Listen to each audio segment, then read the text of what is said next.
Troubleshooting crack repair. 3 tips the pros know. First is tracking. You see, when you end up overheating your crack sealer, the rubber can burn out of the material, leaving an oily finish that's really quite tacky. When that material is applied in the crack, you can end up with tracking. You end up walking in it. It could be tracked into different, buildings or into environments, onto sidewalks. The other thing too is that car tires will leave tire marks all over it.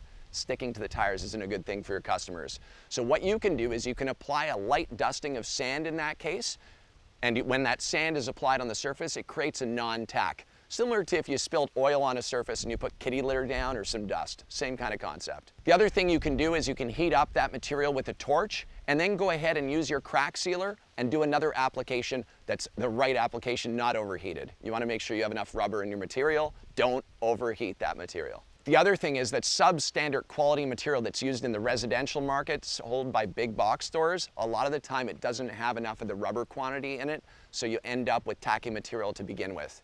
At the end of the day, you want to make sure that crack sealer going down is of great quality. 2, bottomless pit. Underneath the asphalt, there's gravel and there's crushed stone. If you have a crack, water gets into it, erodes the foundation, creating almost an underground cave underneath that surface.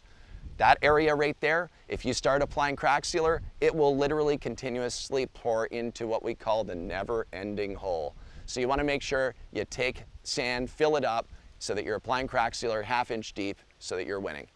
3, using hot pour crack sealer on cracks that you shouldn't be using it on.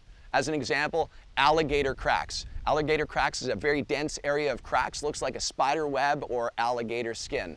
If you use hot pour crack sealer in that area, you end up pouring a puddle, let's say, and dumping it in that area. You're using a material that's not designed for that. You see, hot pour crack sealer and liquid pour crack sealers are designed to go into the crack and bond to the sidewalls. It doesn't work if you put it on the surface. It would be like putting a Band-Aid on Vaseline on a surface, right? It doesn't work. You use Gator Patch. If you're wanting information on Gator Patch, we have that in the link below. Click right through to it. Gator Patch is designed to be able to go down almost like a mortar on the surface.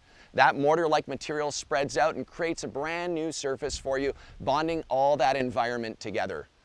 For more tips on how to troubleshoot crack repair, subscribe to this channel.